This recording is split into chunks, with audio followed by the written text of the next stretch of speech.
After one, Amelia Hart came home 3 days early and found a wedding altar in her backyard. Not a proposal setup, not a styled photo shoot. A real wedding. White chairs lined the lawn in perfect rows. A string quartet played beneath the old maple tree. Florists were weaving ivory roses through the iron arch her father had built for her mother 25 years earlier. Champagne glittered on silver trays. Guests in pale summer dresses and linen suits turned toward the garden path, smiling as if they belonged there. At the altar stood Amelia's boyfriend. Lucas Wren wore a cream tuxedo and the expression of a man waiting for his life to begin. Beside him, in a silk wedding dress and Amelia's mother's pearl veil, stood Amelia's best friend, Sienna Vale. For 3 seconds, Amelia could not hear the music. The suitcase handle was still warm beneath her palm. Her flight from London had landed at dawn after the acquisition talks ended early. She had not told anyone she was coming home because she wanted to surprise Lucas. She had imagined coffee in the kitchen, his startled smile, maybe the softness they had lost over the last few months under the excuse of work. Instead, she stood at the edge of her own garden and watched him take Sienna's hand. Someone near the back whispered, "Is that her?" Another voice answered, "No, it cannot be." Lucas said she was in Europe until Friday. Amelia's gaze moved from the altar to the house. Her house. Gray stone walls. Blue shutters. French doors opened to the terrace. The cottage garden she planted after her father's death. The West Wing library where Sienna had cried into Amelia's lap after her own breakup 2 years ago. The kitchen where Lucas made pancakes on Sunday mornings and told Amelia he had never felt at home anywhere until her. Now the terrace had been turned into a reception area. Her dining tables were outside. Her mother's crystal glasses stood in rows. Her father's antique lanterns hung from the trees. Near the rose bushes, a large sign read, "Lucas and Sienna finally home." Amelia stared at those 2 words. Finally home. The officiant cleared his throat at the altar. Lucas looked annoyed before he looked afraid. That tiny sequence told Amelia more than any confession could have. First, he was irritated that the schedule had been interrupted. Only then did he remember she had the right to interrupt it. Sienna saw her a second later. The bride's face went white beneath perfect makeup. The pearl veil trembled against her shoulders. Amelia knew that veil. Her mother had worn it in a black and white photograph that sat on the mantel. Amelia had touched it only once after her mother's funeral and put it back in cedar paper because some things were too intimate to become decoration. Sienna had stolen it. Lucas stepped down from the altar. "Amelia." The guests shifted. Phones rose discreetly. A woman in the front row gasped and covered her mouth, not from sympathy, but from the thrill of witnessing disaster in good lighting. Amelia set her suitcase upright on the stone path. She did not scream. That disappointed several people at once. Lucas moved toward her, palms open. "This is not what it looks like." Amelia looked past him at Sienna's white dress, the officiant, the wedding license folder on the small table, the rows of guests, the champagne, the sign. "Then what does it look like?" she asked. Her voice was quiet. Too quiet. Lucas's mother, Patricia Wren, stood from the front row. She wore lavender silk and the smug composure of a woman who had spent years calling Amelia practical when she meant inadequate. "Amelia," Patricia said, "do not embarrass yourself." Amelia turned slowly. Patricia's chin lifted. "This day is important to Lucas. Whatever private disappointment you feel, it should be handled with dignity." Private disappointment. Amelia almost admired the phrase. It took real talent to call betrayal a scheduling inconvenience. Sienna finally moved. She gathered the skirt of her dress and stepped forward, eyes shining with carefully timed tears. "Amy, I can explain." Amelia's mouth tightened at the nickname. Only her father had called her Amy without asking. "Do not call me that in my mother's veil." Sienna stopped. Lucas glanced toward the guests. "Amelia, please. Come inside. We can talk." "In my house?" His jaw flexed. "Our house." There it was. The second theft. The first was the man. The second was the home. The third, Amelia suspected, was somewhere in the paperwork. Behind Lucas, a tall man in a gray suit stepped out from the terrace doors. Amelia recognized him as Grant Holloway, Lucas's college friend and current attorney. Grant carried a leather folder and looked like someone whose legal strategy had just walked into the garden alive. Amelia looked at him. "Grant." His expression tightened. "Amelia, you are here as a guest or counsel?" He did not answer fast enough. Patricia snapped, "Enough. You were gone." Lucas moved on. Sienna is pregnant, and he is doing the honorable thing. The garden went silent. Amelia looked at Sienna. Sienna's hand drifted toward her waist. Pregnant. Another word arranged for maximum damage. Lucas took a step closer. I was going to tell you when you returned. After the wedding? It became complicated. Amelia looked around at the chairs, the flowers, the guests drinking champagne from her mother's crystal. No, she said. It became catered. A nervous laugh escaped someone near the back and died immediately. Patricia's face reddened. You always do this. You stand there with that cold little face and make everyone else feel crude for having feelings. Amelia looked at her. Your son is marrying my best friend in my backyard while I am expected to be overseas. Because you never gave him a home. The sentence landed strangely in the garden because even the guests seemed to understand the house behind them contradicted it. Lucas moved between them. Mother. Sienna began to cry. I did not want it this way. Amelia turned back to her. You wore the veil. Sienna's tears paused. That was when Amelia knew. Sienna could excuse the affair as passion, the pregnancy as fate, the wedding as urgency. But the veil had required a choice. A hand opening a box. Fingers lifting old lace. A woman looking at a dead mother's keepsake and deciding her own victory deserved it. Amelia picked up her suitcase. Lucas looked relieved too soon. Good. Let's talk inside. No. He blinked. Amelia took out her phone and called the estate manager. Lucas's eyes narrowed. What are you doing? Asking why there are 200 trespassers under a trust before Lucas ever saw it. That fact mattered now. To everyone else, the property looked like an old money country house outside Greenwich, the kind of place wealthy families inherited along with silver and emotional repression. In truth, Amelia had purchased it after her father's death through Hawthorne Lane Trust, a private structure controlled by her family office. She had restored the house slowly, room by room, using architects who understood that grief sometimes needed walls to repair. Lucas moved in 2 years later. Not as owner. Not as partner. As the man Amelia loved. At the time, he was charming, ambitious, and hungry in a way that made her want to feed him rather than fear him. He had grown up adjacent to money, but never inside it. Patricia Wren had raised him to believe he deserved grandeur, because his grandfather once owned a failing textile mill, and because she had spent 40 years telling herself elegance was genetic. Lucas wanted to build a luxury hospitality company. Amelia helped. She introduced him to lenders without putting her name in headlines. She reviewed contracts. She structured investments through a discreet entity called Northmark Capital.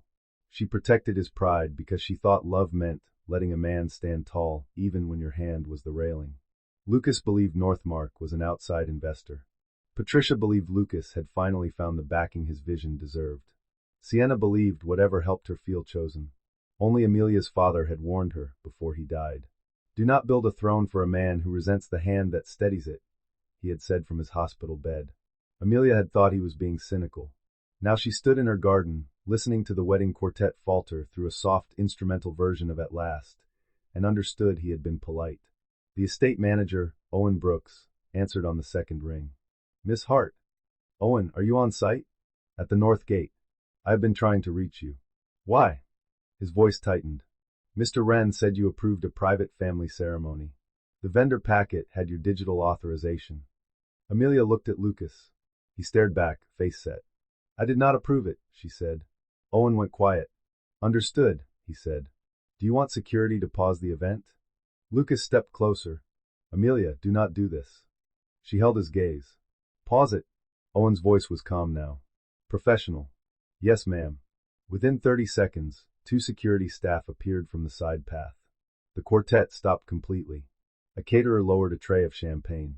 The officiant closed his folder with the look of a man reconsidering his fee. Guests began whispering openly. Patricia marched toward Amelia. You cannot stop a wedding because your feelings are hurt. No, Amelia said. But I can stop an unauthorized event on private property. Patricia laughed. Private property? You let Lucas live here. This is his home too. A home is not a deed. Lucas's face hardened. That is cruel.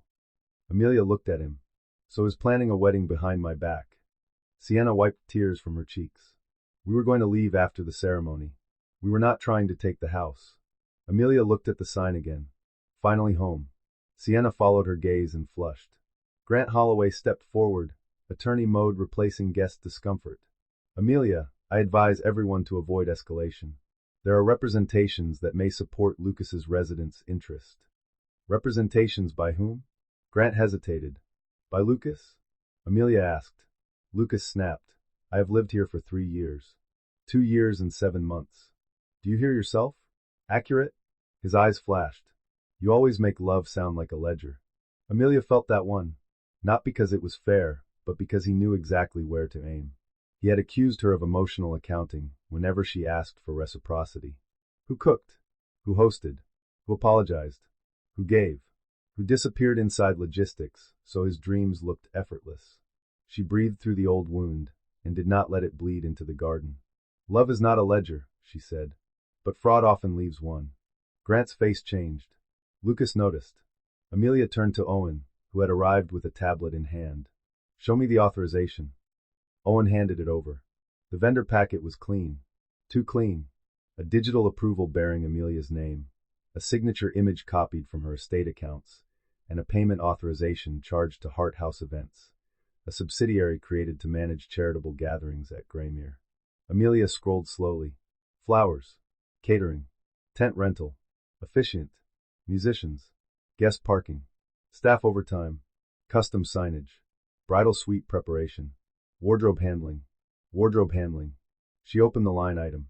Pearl veil retrieval and steaming. Her jaw tightened. Sienna looked away.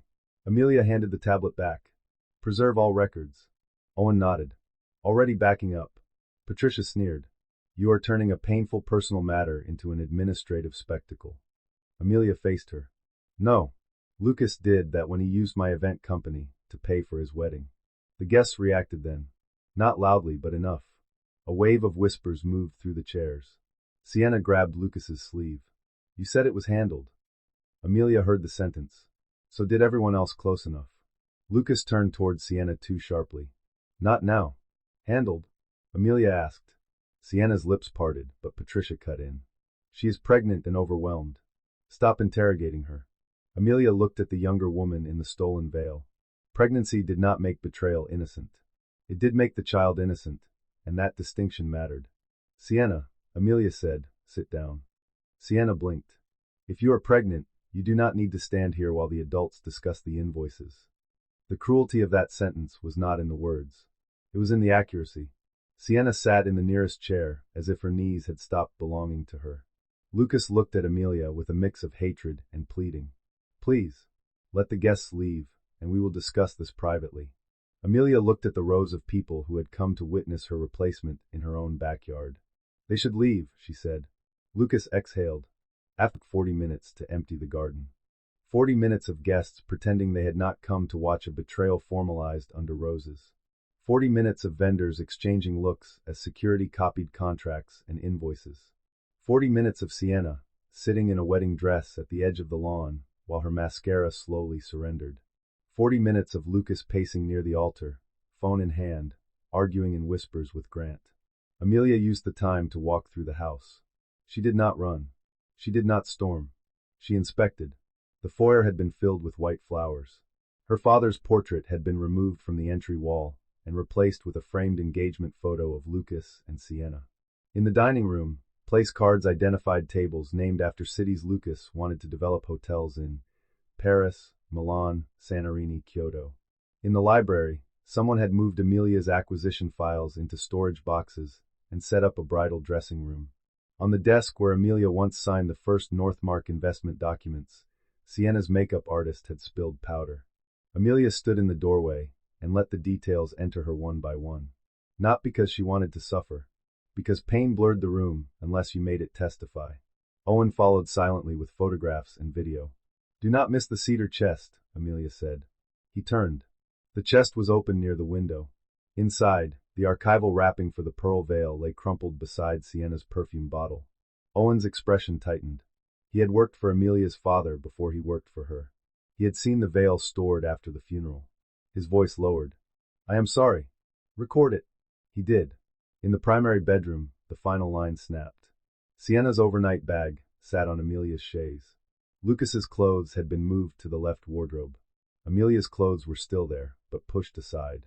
On the dresser, a small handwritten note read, Move Amelia's things to guest room after ceremony. Patricia's handwriting. Owen saw it at the same time Amelia did. Photograph it, Amelia said. Her voice remained steady. Owen's did not. Yes, ma'am. In the guest room, boxes were stacked against the wall.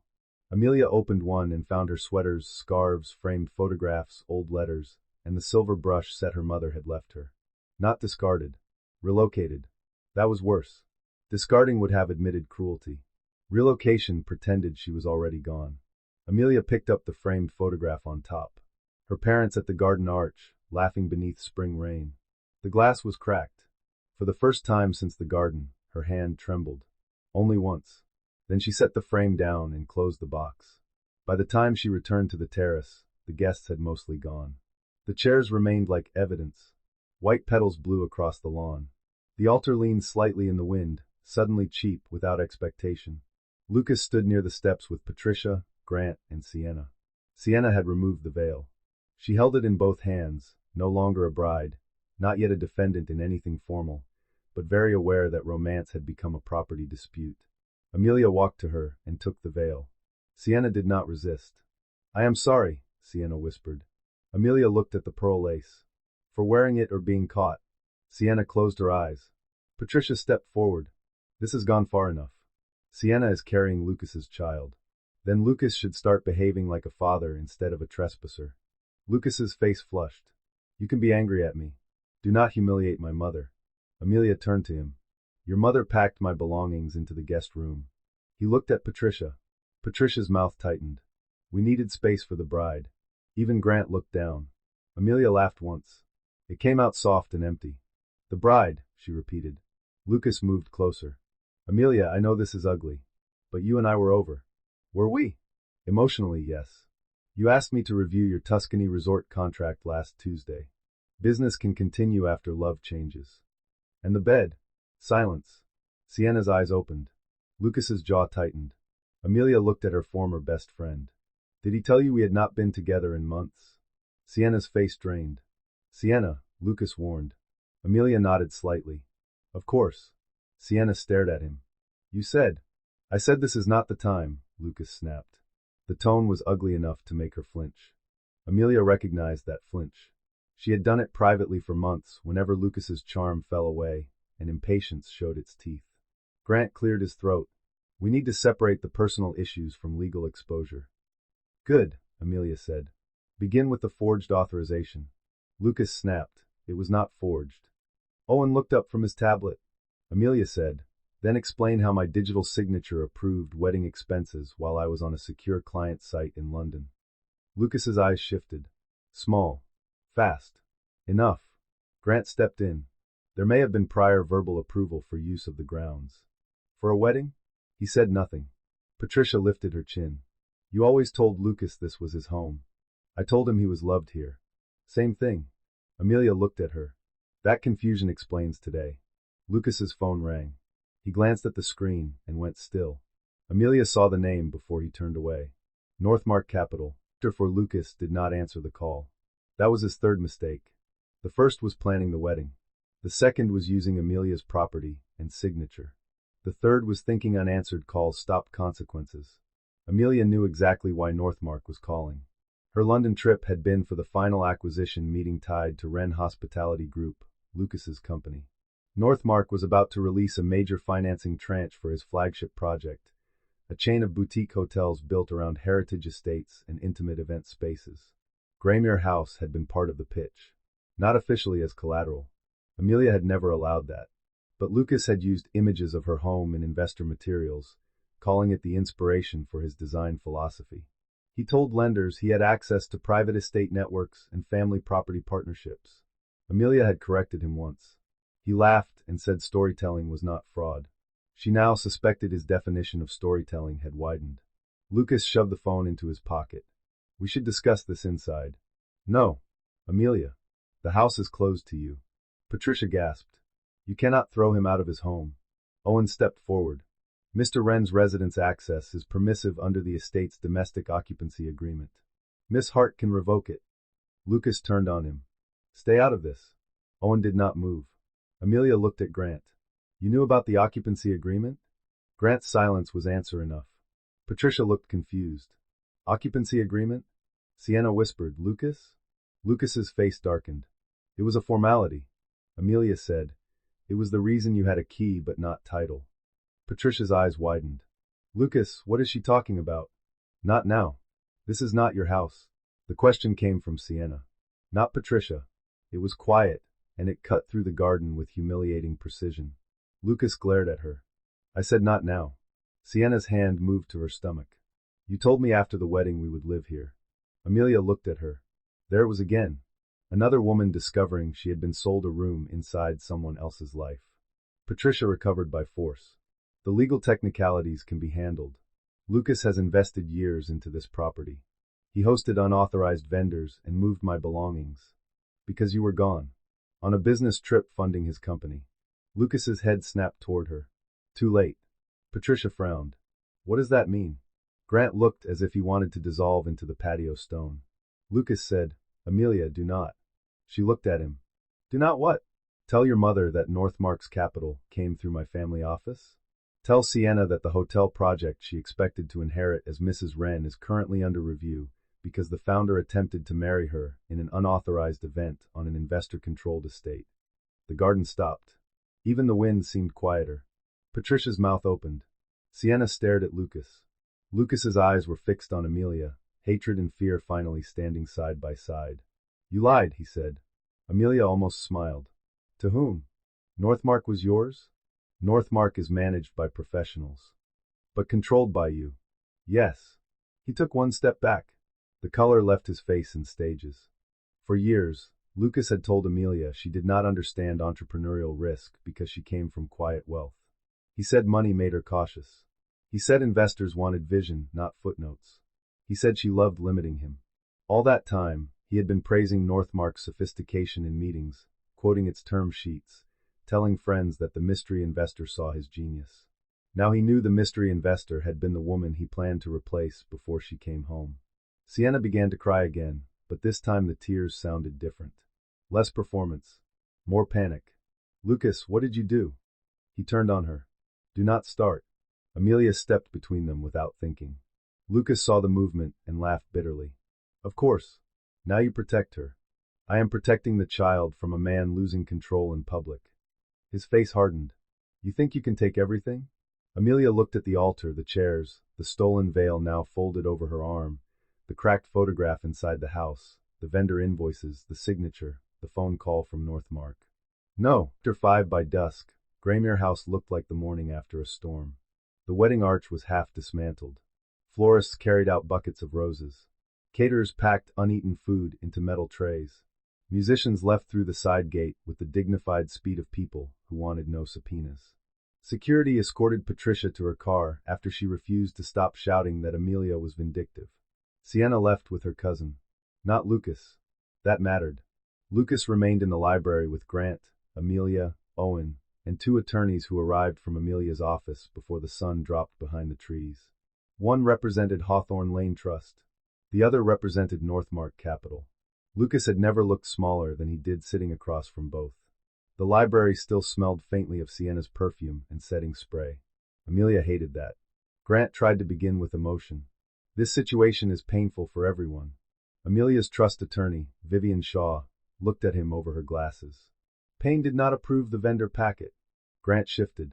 My client disputes the characterization of forgery. Northmark counsel, Daniel Cho, slid a printed document across the table. Then your client can explain this metadata. Lucas stared at the page. The digital authorization had been submitted from an office IP associated with Wren Hospitality Group. The signature file had been copied from a PDF Amelia had signed months earlier. The approval time stamp placed Amelia in a secure London conference facility where device access was logged and restricted. Grant's jaw tightened. There may have been delegated authority, he said.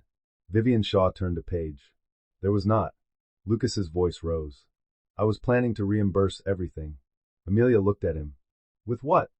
He glared. Do not humiliate me. That is not an answer. Daniel Cho opened another folder. Wren Hospitality's current liquidity depends on Northmark's pending release. That release is now suspended. Lucas shot to his feet. You cannot do that. Daniel did not blink. We can. The financing agreement includes a conduct clause. a representation integrity clause, and a no unauthorized use of investor-affiliated assets clause. A wedding is not a corporate matter. It became one when you used investor-affiliated property, event accounts, staff, and branding without permission. Grant placed a hand on Lucas's arm. Sit down. Lucas remained standing. Amelia called him off. The room went quiet. There it was. Not apology. Not remorse. Command disguised as desperation.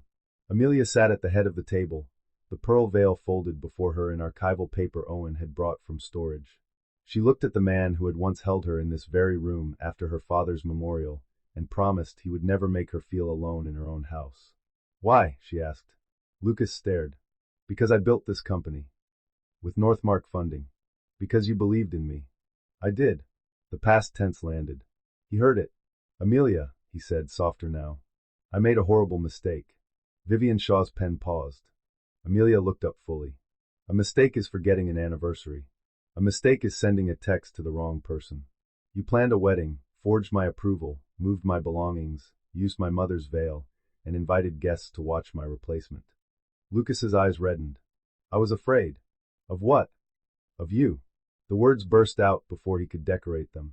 He looked away, breathing hard. Of how much of my life depended on you. The house, the money, the contracts, the introductions. You never said it out loud, but I felt it every day. Amelia's chest tightened. This was the old Lucas. The honest one. The man with terror under ambition. The man she had mistaken for someone ready to grow, rather than someone waiting to resent the person who saw the fear.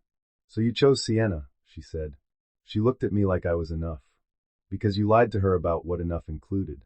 He flinched. Grant quietly closed his folder, as if legal argument could not compete with truth this ugly. Lucas said, she is pregnant. Then support the child legally. You will ruin me before I can. Amelia folded her hands. No. Your company will undergo review. Your access to Graymere is revoked. Unauthorized expenses will be audited. The forged authorization will be preserved. You will remove your belongings under supervision. Those are consequences, not ruin. He stared at her. You sound like you are reading a contract. Contracts saved you more often than love did. The sentence cut them both. Lucas sat slowly. For the first time since Amelia had entered the garden, he looked ashamed. I called Amelia at midnight. Amelia almost did not answer.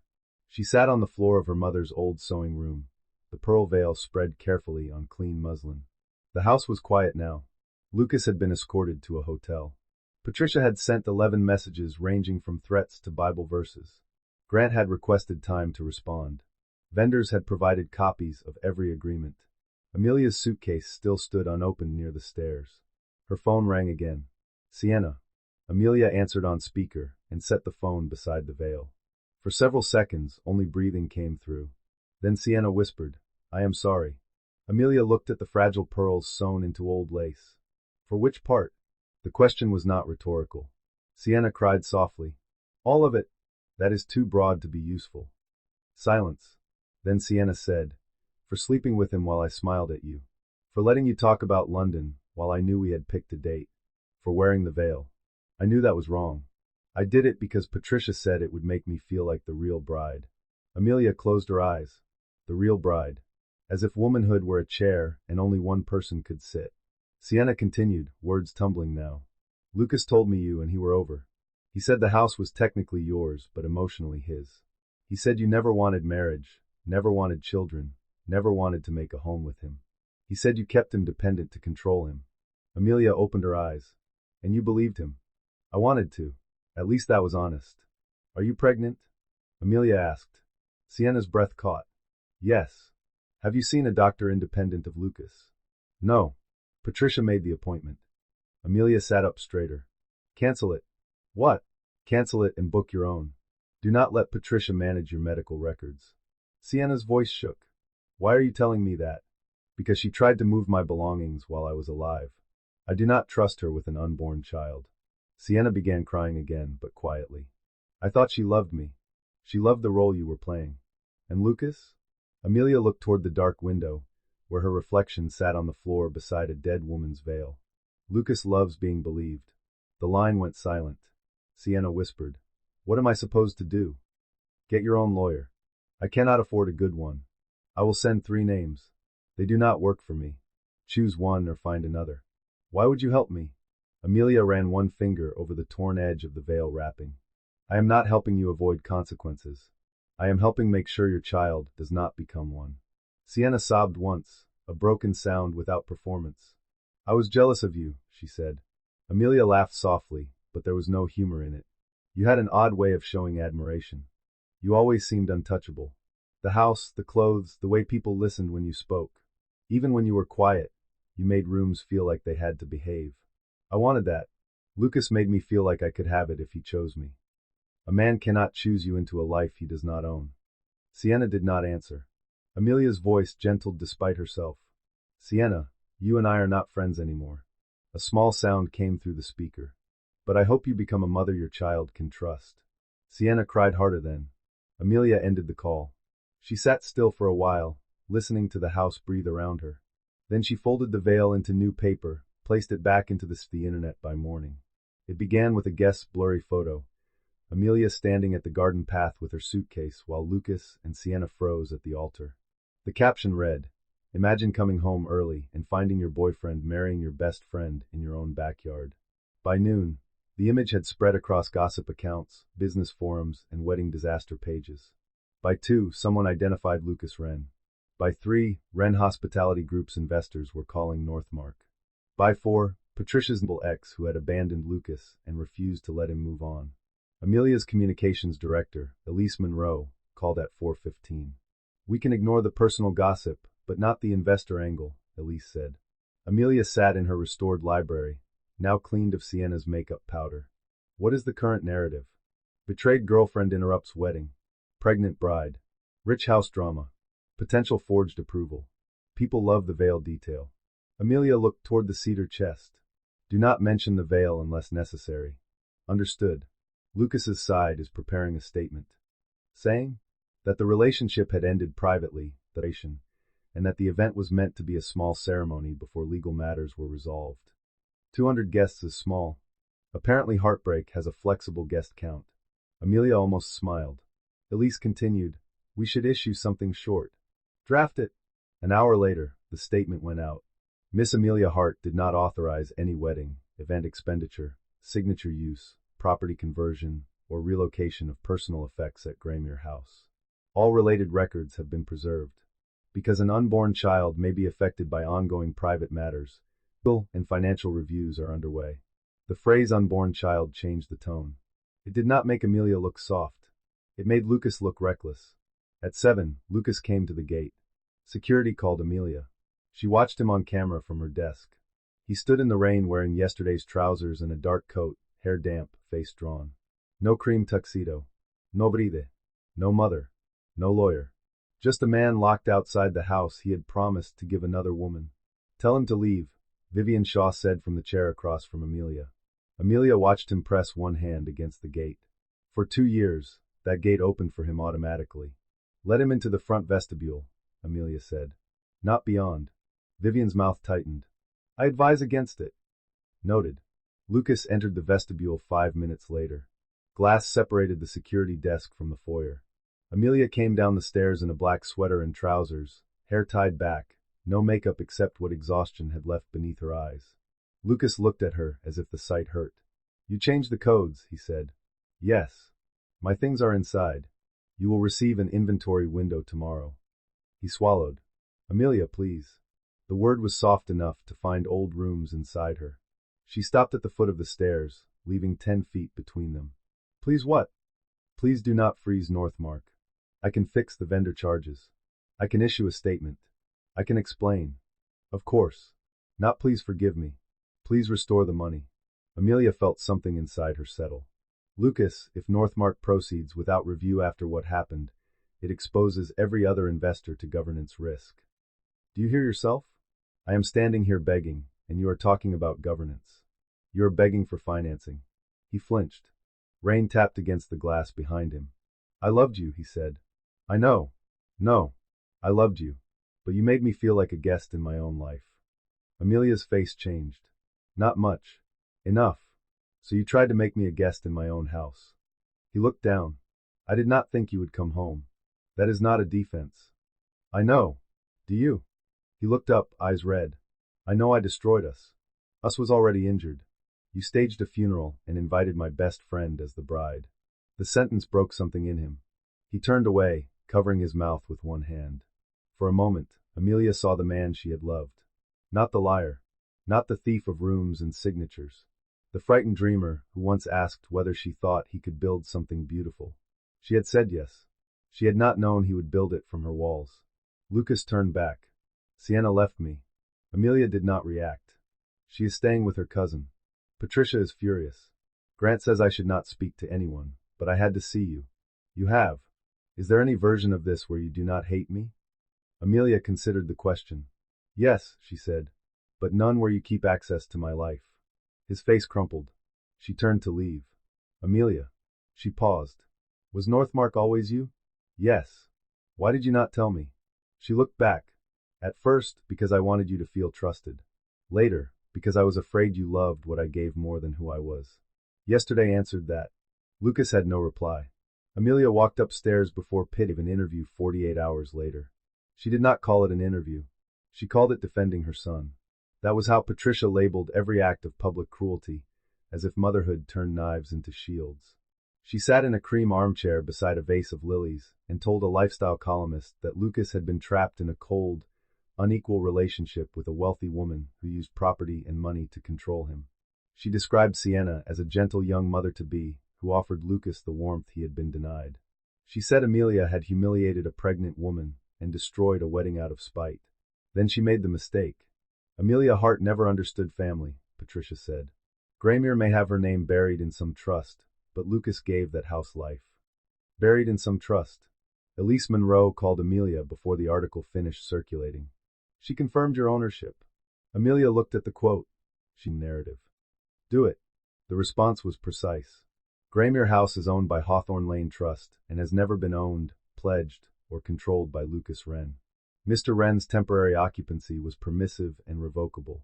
Claims that he held property rights are false. Any further misrepresentation will be addressed legally. The internet did the rest. People zoomed in on the wedding sign. Finally Home became a joke. Then Northmark filed its formal notice. Wren Hospitality Group's pending financing release was suspended pending governance review, unauthorized property use investigation, and verification of investor representations. That was not gossip. That was oxygen leaving Lucas's company. By Friday, 2 board members requested an emergency meeting. By Saturday, the CFO sent Northmark a private message offering cooperation. By Monday, Grant Holloway resigned as Lucas's personal counsel, citing conflict concerns after discovering his own firm had been used to prepare documents based on incomplete property representations. Amelia attended the emergency meeting by video from Graymere's library. Lucas sat at the Wren Hospitality Board table, pale but shaved. His CFO, Martin Ellis, sat beside him with a stack of records. 2 independent board members appeared on screen. Daniel Cho represented Northmark. Vivian Shaw attended for the estate. Daniel began with the facts. Unauthorized event on investor-affiliated property. Misrepresentation of property access in investor materials. Use of digitally copied signature for vendor approval. Event expenses routed through Hart House Events. Potential misuse of Wren Hospitality staff and funds for personal wedding planning. Lucas listened with his jaw tight. When Daniel finished, Lucas said, "This is a personal vendetta." Amelia had expected that. She leaned slightly toward the camera. "If it were personal, I would have let you marry Sienna and watched the financing collapse later. This is prevention." One board member, Denise Carter, looked at Lucas. "Did you use Graymere House images in our investor deck without formal permission?" Lucas hesitated. Amelia knew Graymere inspired the concept. Denise's voice hardened. "That is not what I asked." Martin, the CFO, cleared his throat. "The deck identifies Graymere as a founder-associated flagship estate available for future private events." Amelia looked at Lucas. He did not look back. Daniel said, "Northmark never approved that representation." Denise closed her eyes briefly. "Lucas," the second board member asked, "what about the digital approval?" Lucas's face went flat. "I believed I had verbal authorization for estate use." Amelia said, "For your wedding to my best friend?" Silence. The board member looked away first. Daniel continued, "Northmark's position is that release remains suspended unless Mr. Wren steps back from unilateral authority pending review, The company corrects investor materials, reimburses unauthorized charges, and submits to independent governance oversight. Lucas laughed bitterly. So she gets my company too. Amelia looked at him through the screen. No, she said. Your company became public because Patricia leaked it. Not directly. Patricia was too polished for directness. She allowed a family friend to tell a society blogger that a fragile expectant mother had been traumatized when a powerful woman interrupted her wedding. The post did not name Sienna, but it did not need to. By noon, strangers were debating her character, her body, her unborn child, and whether Amelia should have waited until after the vows to object. Sienna called Amelia again. This time, Amelia answered from the greenhouse. Rain tapped against the glass roof. Tomato vines climbed twine along one wall. Her father had built the greenhouse during her mother's illness because he believed growing things was an argument against despair. Sienna's voice sounded hoarse. Patricia did it. I know. I asked her not to. She said people need to understand I am not just some mistress. Amelia touched a basil leaf between two fingers. And now reporters are outside my cousin's building. Amelia closed her eyes. She hated this. Not because Sienna was innocent. Because Patricia had turned another woman into a shield, and then called the impact sympathy. Do you have security? Amelia asked. No. I will send a contact. You pay them, or your lawyer arranges payment from Lucas. Do not accept anyone Patricia sends. Sienna's breath shook. Why are you still doing this? Because children should not begin life as public relations. Sienna went quiet. Then she said, the doctor confirmed it. 9 weeks. Amelia did the math. 9 weeks. Lucas had been in her bed 6 weeks ago. The old pain tried to rise. She let it rise, then pass. Facts first. Feelings later. That rule had saved her more times than romance ever did. Are you all right medically? She asked. Yes. Good. Lucas wants to talk. That is between you and your lawyer. He says he loves me. Amelia looked at the rain streaking down the greenhouse glass. He may believe that when he says it. Sienna made a small sound. That is not comforting. It was not meant to be. The call ended with no forgiveness, no friendship, no dramatic sisterhood. Just a security contact, 2 legal referrals, and the strange dignity of not allowing an unborn child to become collateral damage. That evening, Amelia returned to the house and found Owen waiting in the foyer. We located the missing boxes from your study, he said. Where? Garage storage. Some files were opened. Amelia went still. Which files? Owen handed her a list. Northmark term sheet drafts. Hawthorne Lane property maps. Graymere event licensing documents. Estate insurance schedules. Her father's trust correspondence. Amelia read the list twice. This was no longer only betrayal.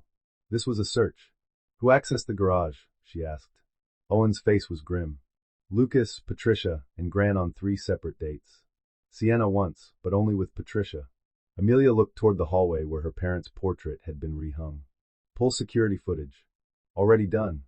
Send it to Vivian. Done. She almost smiled at his quiet efficiency. Then Owen said, there is one more thing. He handed her a folder recovered from the garage.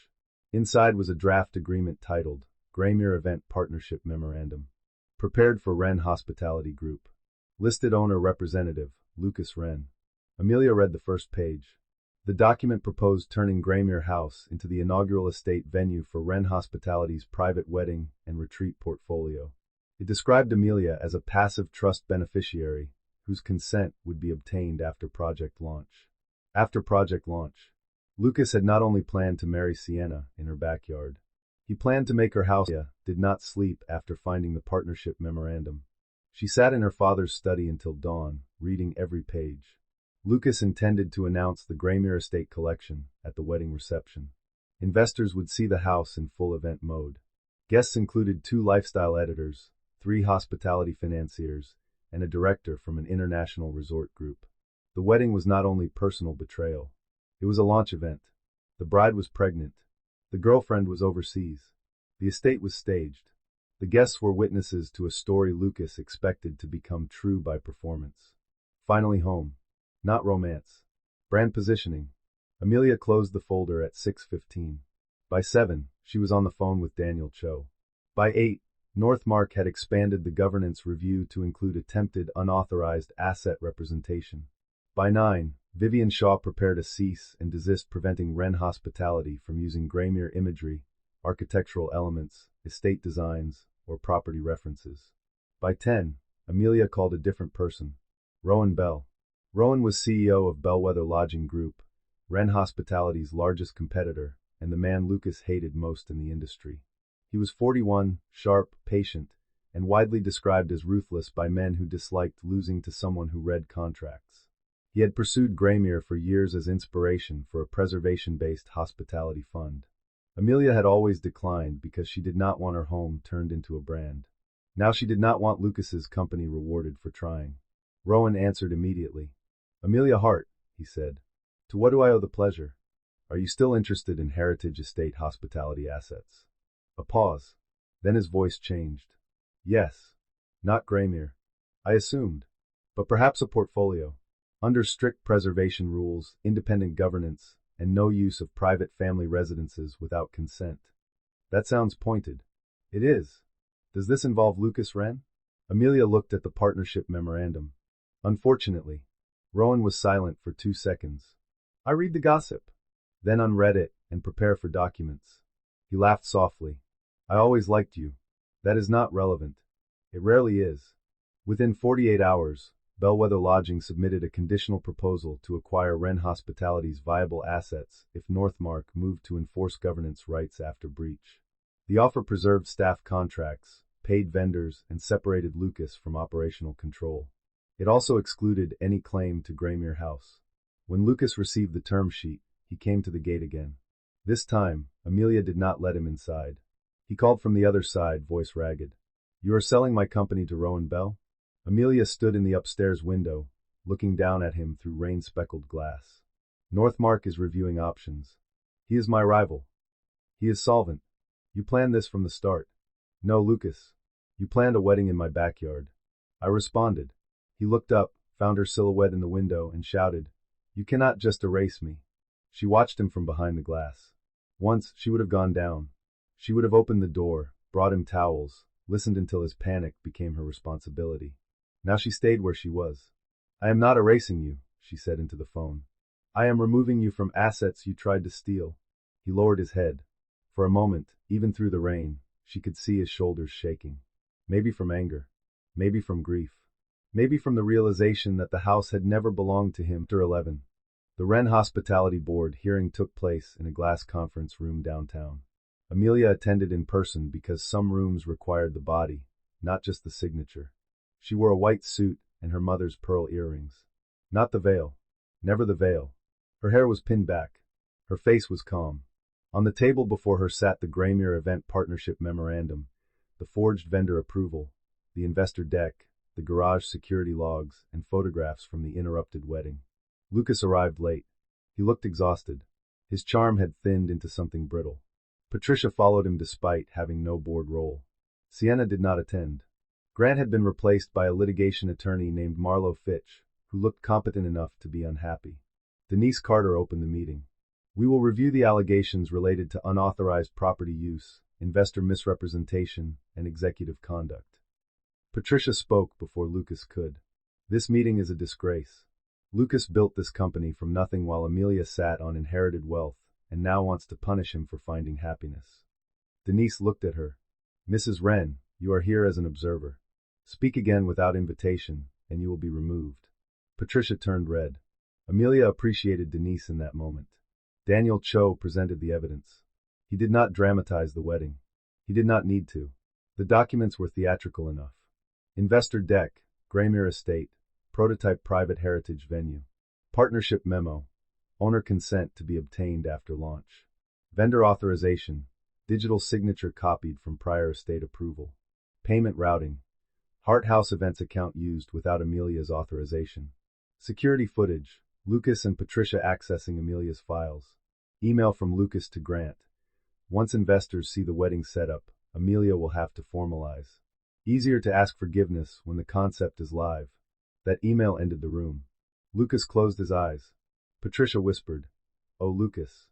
Sienna had been a betrayal. The email was a confession. Denise looked physically ill. You planned to force asset participation after staging the event? Lucas's attorney leaned in. My client disputes the interpretation. Denise slammed one hand lightly on the table. It is in writing. Lucas opened his eyes. They went first to Amelia, not the board. I was desperate, he said. Amelia did not answer. He continued, voice raw. The company needed the estate concept. Investors loved Graymere. You kept saying no. You would support my company in every way except the one that would make it real. Because Graymere is my home, Amelia said. It could have been more. It already was. That stopped him. For a second, she saw him understand what he had not understood before. More was not always expansion. Sometimes more was breakfast in a quiet kitchen, a garden planted by a grieving daughter, a library where a man was trusted enough to read, a home not turned into inventory. But understanding came too late to undo the email. Northmark invoked its rights. Lucas was suspended as CEO pending review. The company accepted a conditional restructuring process. Bellwether Lodging entered negotiations to acquire viable assets while preserving employee contracts. Unauthorized charges would be reimbursed. Graymere references would be removed from all materials. Lucas's equity would be subject to clawback if misconduct caused damages. Patricia stood. You cannot let her do this. Denise looked at her. Your son did this. Patricia stared around the table and found no air, no empire, no soft place to land her outrage. Lucas remained seated. When the meeting ended, he approached Amelia in the hallway. Sienna is keeping the baby, he said. Amelia looked at him. That is her decision. I know. Do you? He nodded, slow and defeated. I am arranging support through counsel. Good. She will not speak to me except through her lawyer. Also good. He gave a tired, broken laugh. You taught everyone boundaries. No. You taught us why we needed them. The sentence hurt him. She saw it. She did not take it back. He looked at the pearl earrings. Your mother's? Yes. I am sorry about the veil. For the first time all day, Amelia's face moved. Pain, brief and bright. Lucas saw it and looked ashamed in a way that seemed deeper than fear. That was Sienna, he said, then stopped. No, that was all of us. Amelia nodded once. It was the closest he had come to truth. The final public attack came from the kind of charity luncheon where women wore soft colors and said brutal things over poached salmon. The event was hosted at the Crescent Club, all white tablecloths, pale orchids, and windows overlooking a city that had funded more betrayals than it would ever confess. Patricia attended in lavender again.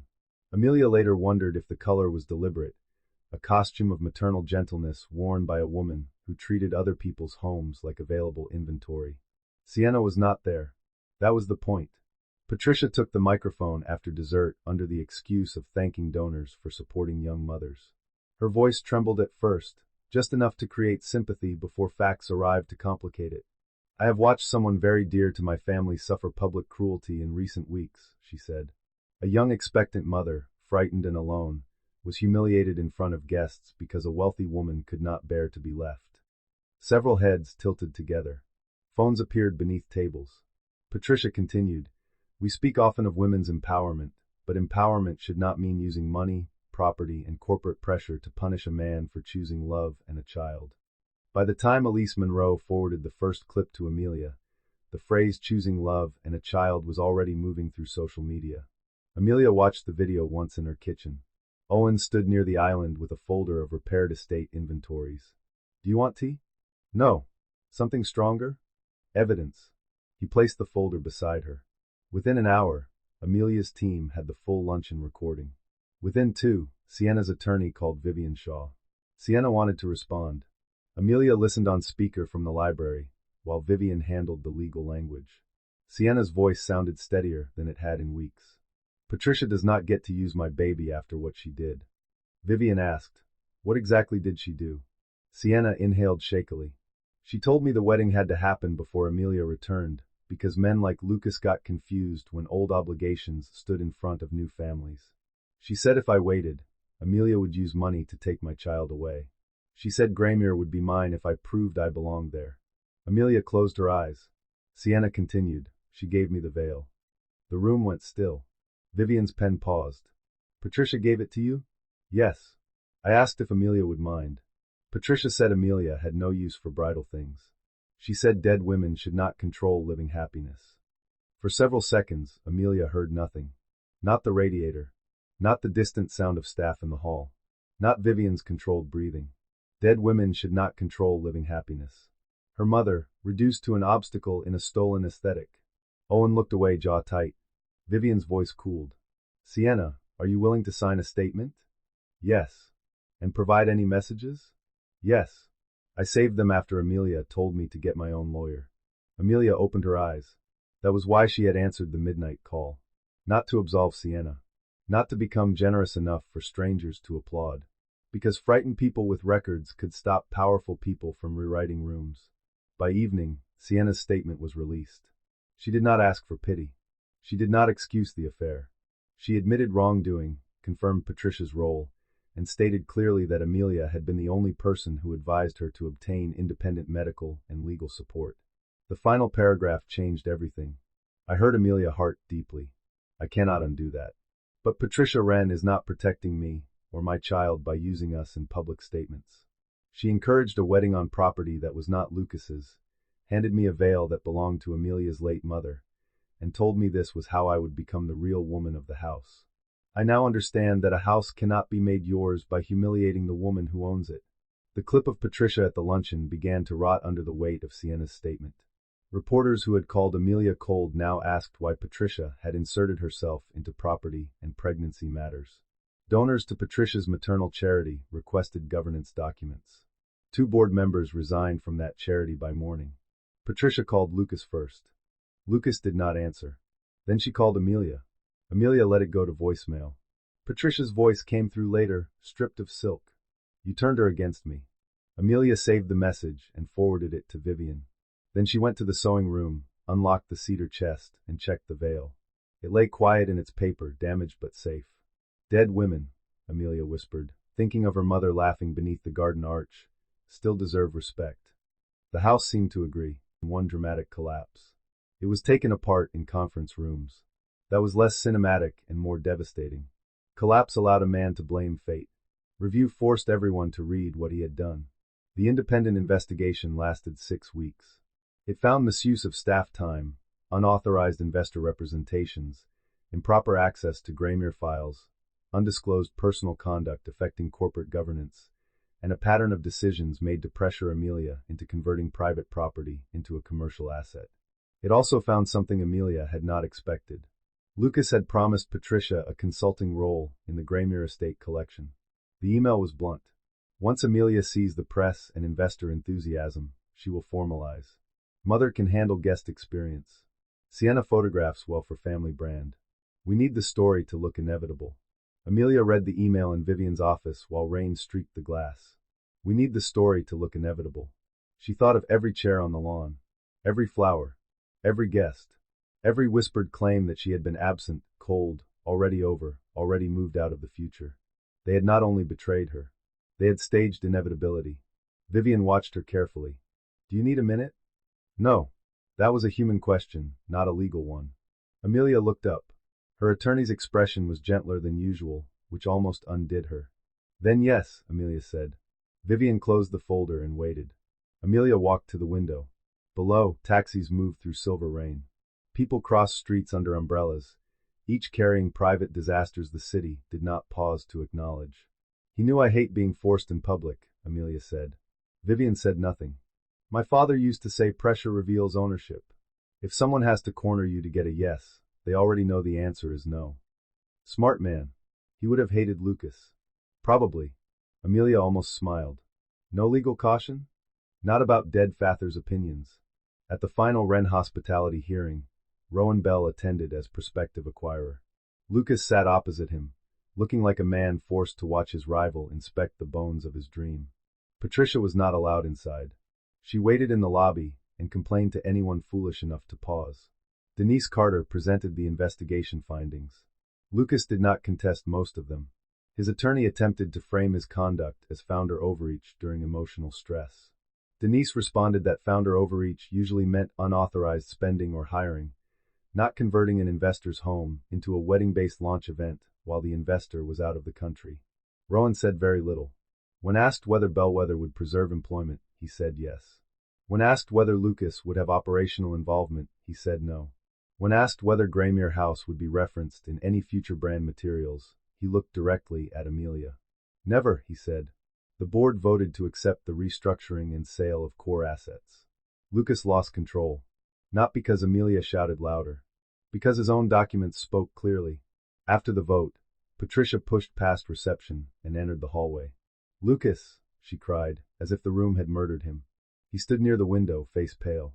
Patricia turned on Amelia. Are you satisfied? Everyone heard it. Amelia looked at her. No, she said. Satisfaction would require this to have been less ugly. Patricia's eyes shone with rage. You destroyed my son. Lucas spoke before Amelia could. Mother. Patricia turned. Do not defend her. Lucas looked exhausted, but his voice was firm enough to stop the hallway. She did not write the emails. Patricia froze. She did not forge the signature, he continued. She did not move her own things. She did not put Sienna in that veil. She did not make me use Graymere in the deck. You were under pressure. I was greedy. The word landed harder because it came from him. Patricia shook her head. No. Yes. You love that house. Lucas looked at Amelia. I loved what I thought it made me. For a second, Amelia saw Patricia try to reject the sentence and fail. Her son had stepped outside the story she built for him, and there was no graceful way to pull him back in front of witnesses. Lucas turned to Amelia. I will sign the reimbursement agreement. She nodded once. Good. And the statement? Good. Patricia whispered, Lucas. But he did not look at her again. It was after 14 the settlement statement came out the next day. Lucas Wren accepted responsibility for unauthorized use of Graymere House imagery, event resources, and approval materials. He apologized to Amelia Hart, Sienna Vale, employees of Wren Hospitality Group, and investors affected by his conduct. He confirmed that Graymere House had never been owned or controlled by him. He confirmed Amelia had not authorized the wedding or the commercial concept. He agreed to reimburse costs, cooperate with restructuring, and refrain from public contact. It did not fix anything, but it removed the lie from the room. Amelia read it at breakfast with coffee cooling beside her. Beatrice called at 9. I saw the statement, her aunt said. Good morning to you too. Do not become sarcastic with your elders. It weakens my moral advantage. Amelia smiled despite herself. What did you think? I think men discover accountability when all exits are locked. That is harsh. It is accurate. Amelia looked through the kitchen window at the garden. The arch was being cleaned that morning, stripped of the last residue from the wedding florist's wires. Beatrice's voice softened. How are you really? The question landed differently from others. Not strategic. Not legal. Not asking whether she had won. Just how are you, child, beneath all this competence? Amelia held the mug with both hands. I feel like my house survived before I did, she said. Beatrice was quiet for a moment. Then let it hold you until you catch up. Amelia closed her eyes. Your mother used to say houses remember how to love us when people forget, Beatrice added. That did it. Amelia cried at the kitchen table, while her aunt stayed on the phone and said nothing at all. No advice. No fury. No hurry. Just silence that did not demand performance. Afterward, Amelia washed her face, walked to the garden, and stood under the arch while the restorer removed the last white ribbon from the ironwork. Do you want to keep any of it? He asked. She looked at the ribbon in his hand. For a moment, she saw Sienna's veil, Lucas's cream tuxedo, Patricia's lavender dress, guests turning to stare. No, she said. The ribbon went into a black trash bag. That sound, soft and final, gave birth 7 months later, during a snowstorm. Amelia found out through a message from Sienna's attorney, not Sienna directly. That boundary had been negotiated with care. Without expectation of relationship. Baby girl. Healthy. Mother stable. Name, Lily May Vale. Amelia read the message in the library, while the first foundation planning documents sat open before her. She had spent the morning designing a retreat program around financial literacy, property rights, evidence preservation, and emotional recovery after coercive relationships. The topics sounded clinical. They were not. They were survival translated into curriculum. She replied through Vivian, wishing health and safety to both. No more. That night, Sienna sent a separate handwritten note, delivered through counsel 3 weeks later. Amelia opened it only after Vivian scanned it. The handwriting was careful, almost schoolgirl neat. Amelia, I am not writing to ask forgiveness. I know I am not entitled to it. Lily is here. She has dark hair and very serious eyes. When I held her, I understood for the first time how obscene it was that I stood in your garden thinking a house, a veil, and a man could make me real. I will tell her the truth when she is old enough. Not the details that hurt for no reason, but the truth that I harmed another woman because I wanted a life I had not built. I hope she never mistakes being chosen for being worthy. Thank you for telling me to get my own doctor. Sienna Amelia folded the letter. She sat with it for a long while. Then she placed it in the drawer with the birth announcement. Not friendship. Not forgiveness. Record. A different kind than the legal files, but still record. Proof that people could become more honest after doing harm. Even the Heart Foundation began as a spreadsheet. Amelia liked that. Other people liked origin stories with lightning, visions, and dramatic vows. Amelia preferred rows, dates, projected budgets, legal structures, staffing needs, insurance requirements, curriculum outlines, emergency protocols, and donor restrictions. A thing built to protect women needed less poetry at the beginning and more liability coverage. She hired experts before announcing anything. Vivian Shaw designed legal clinics. Julia Mercer built financial coercion workshops. Elise Monroe created communications training for women facing reputational attacks. Owen helped convert Graymere's West Wing into guest rooms that locked from the inside and opened easily from the hallway in case of emergency. He insisted on both. Safety, he said, should never create another cage. Amelia personally reviewed every room. No family portraits in guest spaces. No mirrors facing beds. No chairs positioned with backs to doors. No forms asking women to summarize trauma before they had tea. When Rowan Bell offered a large donation from Bellwether after acquiring Wren Hospitality's assets, Amelia accepted only after adding a restriction. No branding, no naming rights, no speeches about corporate compassion. Rowan signed without complaint. You are very strict, he said during the signing meeting. Yes. That was not criticism. I did not take it as one. He smiled. Good. She liked Rowan because he did not confuse being denied with being attacked. It was a rarer quality than wealth. The first retreat accepted 12 women. Amelia read the applications late at night, not to judge pain, but to make sure the foundation could support the complexity it invited into her home. There was a surgeon whose husband controlled her bank accounts. A teacher whose fiancé opened credit cards in her name. A hotel manager whose boyfriend threatened to leak private photos if she left. A mother of 2 whose in-laws had hidden her passport. Amelia sat in the library with the applications spread before her and thought of the wedding chairs on the lawn. For a moment, the old anger returned. Then it changed shape. Anger, given work, could become architecture. That was retreat nearly failed because of muffins. The caterer delivered blueberry muffins with almond flour despite 3 allergy notes. Owen caught it before breakfast, called the vendor with a voice so cold Amelia could hear frost forming over the phone, and drove himself to town for safe replacements. The women arrived while he was gone. Amelia greeted them in the foyer without cameras, speeches, or donor displays. She wore a navy sweater, black trousers, and flat shoes. The house smelled of coffee, lemon polish, and rain. At first, the women were careful. They complimented the house too much. They apologized for their luggage. They asked whether they were allowed in the library. One woman stood in the doorway of her room for several minutes before stepping inside. Amelia recognized the posture. People who had been punished for taking up space often asked permission from furniture. Everything here is for use, she told them at lunch. If a door is closed, knock. If it is open, enter. If you need quiet, take it. If you need help, ask anyone with a green badge. A woman named Mara raised her hand halfway, then lowered it. Amelia smiled slightly. You can ask. Why green? Because red felt dramatic. The table laughed, softly at first, then with relief. By evening, the house sounded different. Not healed. Healing did not arrive before dinner like an efficient guest, but less guarded. A few women sat in the library comparing notes about separate bank accounts. 2 walked in the garden. One cried in the pantry while Julia Mercer sat beside her on the floor and discussed credit freezes. Amelia watched from the terrace. Owen joined her. Muffins aside, not bad. You saved us from almond litigation. A proud day. They looked toward the garden arch. It had been wrapped in small lanterns for the evening session. Owen said, Your parents would like this. Amelia nodded. On the final night of the retreat, Mara asked the question everyone else had been circling. How did you not break when you saw them? They were sitting beneath the garden arch, wrapped in blankets, teacups in hand. Fireflies moved through the hedges. The air smelled of wet grass and summer flowers. Amelia looked at the women gathered before her. She could have given the answer people liked. Strength. Self-respect. Instinct. A clean line from shock to action.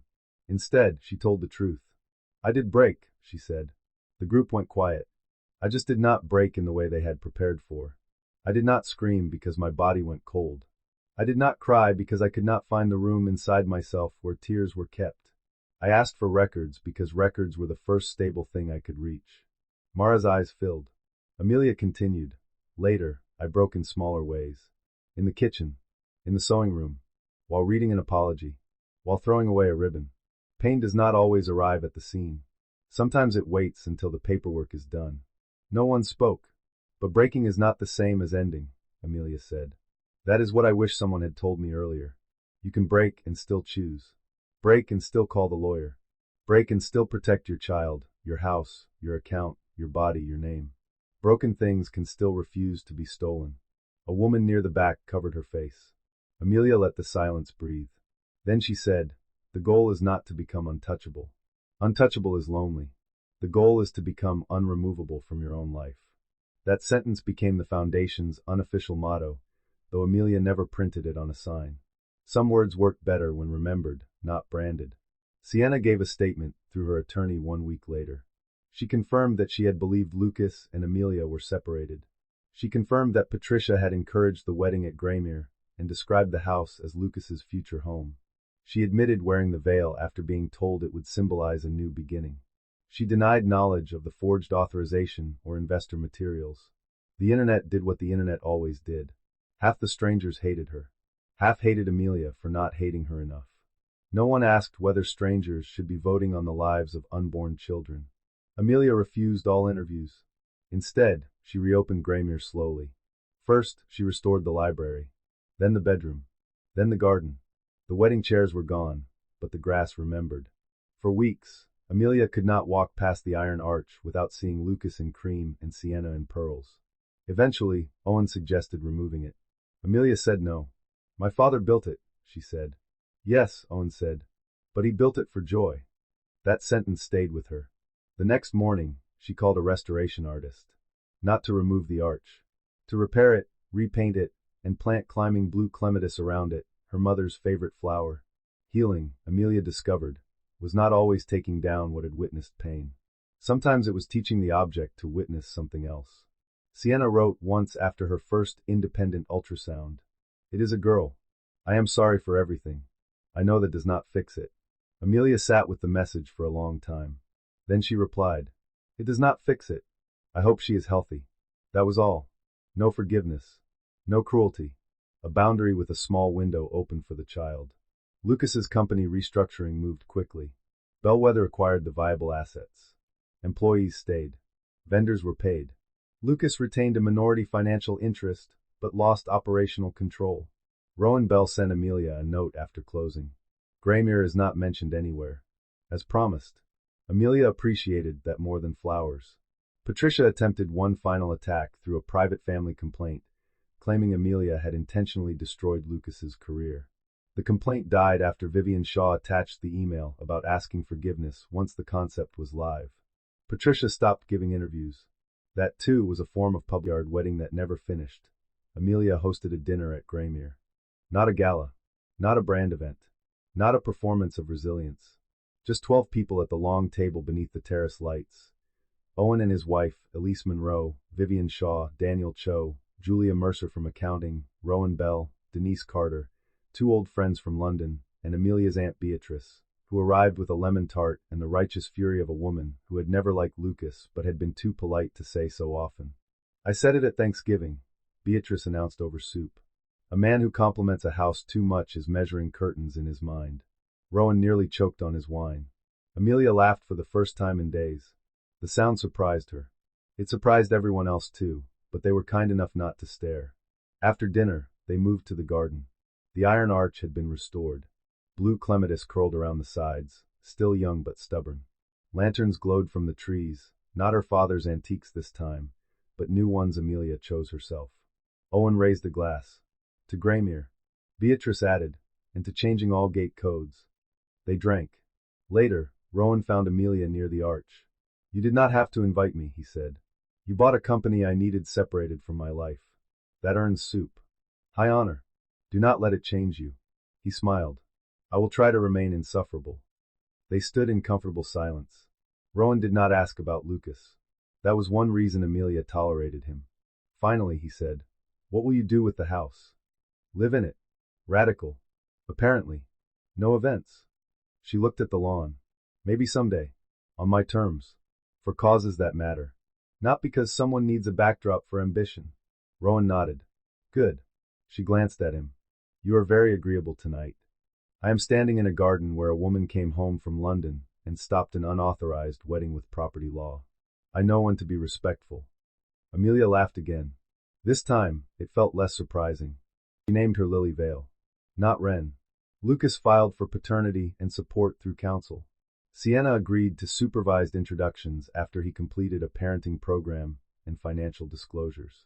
Patricia tried to object to the surname and was informed by Sienna's attorney that grandmothers without custody rights were welcome to have feelings privately. Amelia heard this from Vivian Shaw, who tried to deliver it professionally and failed because it was too satisfying. Grandmothers without custody rights, Vivian repeated. I may embroider it. Amelia smiled. Do not. Fine. A mug then. Amelia never met Lily, but she received a birth announcement in a plain envelope. A small photograph. A tiny red face. Dark hair. Closed fists. On the back, Sienna had written, I will teach her that wanting someone else's life is not the same as building her own. Amelia placed the card in a drawer. Not the cedar chest. Not with sacred things. A drawer was enough. Lucas wrote a letter too. It arrived handwritten, which meant his lawyer had either approved humility or given up. Amelia, I have tried to write this without asking for anything. I am sorry for the house. For the wedding. For Sienna. For the veil. For the email. For every time I called your boundaries control because I wanted access without gratitude. I used your love as infrastructure. Then I resented you for being the only reason it held. I am working with a therapist. I am learning to be Lily's father without making her mother responsible for my shame. I know none of this restores what I broke. I only wanted one true thing on the record. You gave me a home. I tried to turn it into proof that I mattered. I am sorry. Lucas Amelia read the letter once. Then she read it again. She did not cry until the second reading. Not because she wanted him back. That door had closed. Not even because she forgave him fully. Forgiveness, she was learning, came in uneven weather. She cried because the apology finally named the wound. He had used her love as infrastructure. That was exactly it. She placed the letter in a file labeled After 21 1 year after the interrupted wedding, Amelia opened Graymere House for the first time. Not as a hotel. Not as a private wedding venue. Not as part of anyone's portfolio. As the site of the Heart Foundation's first retreat for women rebuilding after financial and emotional coercion. There were no bridal arches. No champagne towers. No society photographers. The guests arrived with weekend bags, cautious smiles, and the tired eyes of people who had spent too long explaining why something hurt. Some were divorced. Some were leaving. Some were not ready to leave, but needed to know what documents to copy before they tried. The workshops were practical. How to identify financial control. How to preserve evidence. How to read property documents. How to separate forgiveness from access. How to rebuild a home after someone else tried to define it. Amelia did not tell her story on the first day. She let lawyers, accountants, therapists, and advocates speak. She moved through the house quietly, making sure tea was hot, chairs were comfortable, and no one felt trapped in any room. On the second evening, the group gathered in the garden beneath the restored iron arch. Blue clematis climbed thickly now, soft and bright in the summer light. Amelia stood before 24 women and took a breath. A year ago, she said, I came home early from a business trip and found a wedding in this backyard. No one moved. My boyfriend was marrying my best friend. The guests were seated. The flowers were arranged. My mother's veil was on someone else's head. My house had been turned into a stage for my replacement. A few women lowered their eyes. Recognition did not always look like surprise. People later asked me how I stayed calm, Amelia continued. The truth is, calm was not peace. Calm was the only door I could find out of shock. I walked through it, because screaming would have given everyone a cleaner way to dismiss me. The garden listened.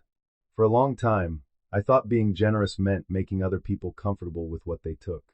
I thought love meant offering the best parts of my life without keeping receipts. But generosity without boundaries becomes an invitation to people who think gratitude is optional. Owen stood at the back near the terrace, eyes damp. Amelia looked toward the house. This place was used against me because someone believed a home belonged to whoever was bold enough to claim it. It took me months to understand that reclaiming it did not mean locking every door forever. It meant deciding who entered, why, and under what truth. She turned back to the women. If someone has made you feel cruel for protecting your own life, please hear me. A boundary is not revenge. A document is not bitterness. Evidence is not obsession. Leaving is not failure. And staying long enough to plan safely is not weakness. The words settled among them. You are allowed to come home to yourself, Amelia said. Even if the first thing you find there is wreckage. No one applauded immediately. Then one woman began. Then another. Soon the garden filled with a sound warmer than celebration. Not victory. Witness. That night, after everyone went inside, Amelia stayed beneath the arch alone. The air smelled of grass and roses. The house glowed behind her, steady and alive. For once, the memory of Lucas and Sienna at the altar did not arrive first. Instead, she saw her parents laughing in rain. She saw women drinking tea in the library. She saw herself at the garden path with a suitcase, not yet aware that the worst moment of Lucas returned to Graymere once, 18 months after the wedding. He did not come to the gate unannounced. He wrote first, through counsel, asking whether he could retrieve one remaining item found in storage. A box of childhood photographs his mother had left in the attic during the move. Amelia agreed to a supervised pickup. He arrived alone. No Patricia. No lawyer. No performance. He looked different. Less polished. Less hungry. Still handsome, but the charm no longer entered the room before he did. Owen led him to the side entrance. Amelia met him in the vestibule because it seemed cowardly not to and foolish to offer more. Hello, Lucas. Amelia. The silence between them was not empty. It held too much to be empty. Owen handed him the box. Lucas accepted it with both hands. Thank you. You're welcome.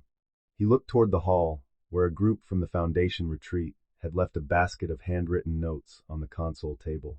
One card read, I slept through the night for the first time in months. Lucas's gaze lingered. I heard what you are doing here, he said. Good. It suits the house. Amelia did not answer. He looked at her. Lily is walking. I am glad. Sienna is doing well. Better without my mother. Many people are. He laughed softly, accepting the hit. Yes. Another silence. Then he said, I used to think this place made me feel small because it was yours. Amelia waited. Now I think it made me feel small because I knew I had not earned the peace inside it. It was a good sentence. Hard one, perhaps. Still not a key. I hope you build peace somewhere else, she said. He nodded. I am trying. Before leaving, he looked toward the garden. May I see the arch? Owen shifted. Amelia considered. Then she said, from the terrace. They walked no farther than the open doors. The arch stood beneath blue flowers, completely changed and somehow more itself. Lucas stared at it for a long time. You kept it, he said. It was never yours to ruin permanently. He closed his eyes briefly. Then he opened them and nodded. Goodbye, Amelia. Goodbye, Lucas. This time, 23 years later, people still told the story incorrectly. Some called it the backyard wedding scandal. Some called it the mistress wedding. Some called it the day Amelia Hart came home and destroyed a man's company. The internet preferred clean villains, cleaner heroines, and endings sharp enough to fit in a caption. The real story was less tidy. Amelia did not destroy Lucas. She stopped funding his access to her life. She did not save Sienna. She refused to let Sienna's child become a weapon. She did not turn Graymere into a monument to betrayal. She made it useful. On the 5th anniversary of the interrupted wedding, Graymere hosted its largest foundation retreat yet. 50 women came from 7 states. Lawyers took meetings in the library. Financial counselors worked in the breakfast room. Children played on the south lawn, under the supervision of volunteers. The garden arch was covered in blue blooms so thickly that the iron beneath barely showed. Amelia stood on the terrace at sunset, watching the house hold all of it. Owen joined her with 2 cups of tea. 5 years, he said. Do not make it sound ancient. In scandal years, it is a dynasty. She laughed. He handed her tea. Your father would like this. Amelia looked at the garden. He would say the chairs are too close to the roses. Also true. They stood together in comfortable silence. Below, a little girl ran under the arch chasing bubbles. Not Lily, though Amelia thought of her briefly. Sienna sent updates once a year now, through a polite holiday card. Lily had dark curls, serious eyes, and apparently loved dinosaurs. Amelia kept the cards in the drawer, not because the past had become friendship, but because the child existed beyond the betrayal and deserved not to be reduced to it. Rowan Bell arrived late to the retreat dinner, as he often did now, carrying a box of pastries and an apology that sounded insufficient by design. He and Amelia had become friends slowly, then something warmer even more slowly, though neither rushed to name it. The difference between him and Lucas was not that Rowan needed nothing. Everyone needed something. The difference was that Rowan asked before entering.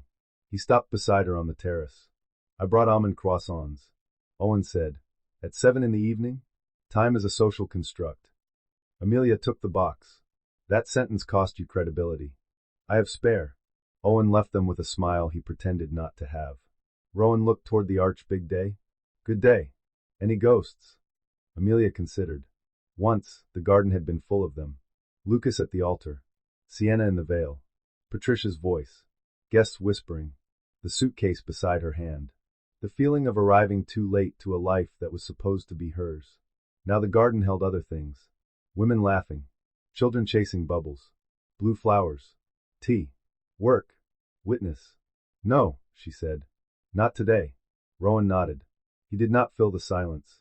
She liked that. Later, after dinner, Amelia walked alone beneath the arch.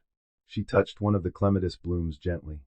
The first time she stood there, she had been forced into the role of abandoned woman, betrayed girlfriend, humiliated homeowner.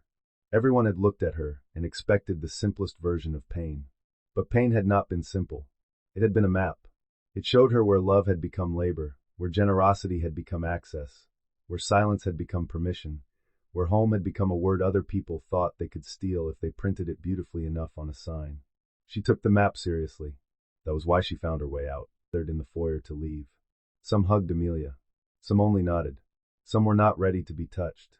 Amelia understood all of it. Healing had manners of its own. One woman lingered near the door, a teacher named Hannah with tired eyes and a folder clutched to her chest. "Can I ask you something?" Hannah said. "Of course." "When you saw them at the altar, did you know immediately that you were done?" Amelia looked through the open door toward the garden path. People loved immediately.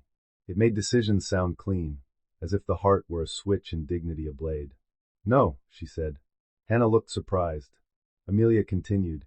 "I knew immediately that something unforgivable had happened. That is not the same as feeling done. Feeling done came later. After the documents. After the lies. After he asked me to protect his company before he apologized for my mother's veil." Hannah's eyes filled. "So it is normal if part of me still wants him to be who I thought he was?" Amelia's voice softened. "Yes." The woman looked down, ashamed. Amelia touched the edge of the folder, not the woman's hand. "But wanting the version you loved does not obligate you to live with the version who harmed you." Hannah nodded slowly. "Keep copies of everything," Amelia added. For the first time, Hannah smiled. That part one learned here. After everyone left, Amelia walked through the house and turned off lights room by room. The library, the dining room, the sewing room, the foyer. At the front door, she paused beside her parents' portrait. Her mother smiled in the photograph with wind in her hair. Her father looked at her as if she were the only answer he had ever trusted. Amelia touched the frame lightly. "I kept it," she whispered. "Not the house only. The dignity, the memory, the ability to love without handing over the deed." Outside, the garden settled into evening. The arch stood quiet beneath its flowers. The sign that once read "Finally Home" was long gone, burned in the fireplace with other trash from the canceled wedding. Amelia did not need a sign anymore. She knew where home was. It was not where Lucas stood. It was not where Sienna wore the veil. It was not where guests watched and waited for her to break. Home was the place she returned to herself, suitcase in hand, heart split open, and still found the key. And the quiet moment a woman takes her life back.